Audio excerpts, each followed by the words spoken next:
Hello guys, তো দেখো বন্ধুরা, এই যে আমি লেবু খেতে খেতে মাঠের দিকে যাচ্ছি।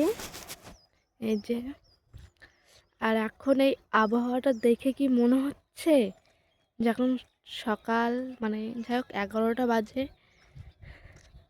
আমার তো মনে হচ্ছে এখন সকাল 6টা বাজে।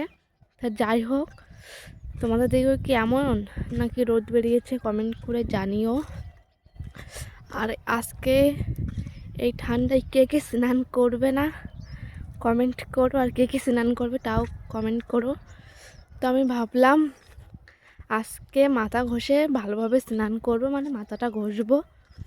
তো দেখো এই কুয়াশায় আর এই এত ঠান্ডায় আজকে আর ভাবছি স্নান করবো কিনাও ঠিক নেই। তো ওই যে আমার একটা ভাই মাঠে এসে ভিডিও করার জন্য, কুয়াশার ভিডিও। তো আজকে ভিডিওটা এই পর্যন্ত, টাটা। স্নান করবো কিনা দেখি, এই ঠান্ডায় ভীষণ হাওয়া দিচ্ছে, দেখা যাক কী করি। তো টাটা বন্ধুরা।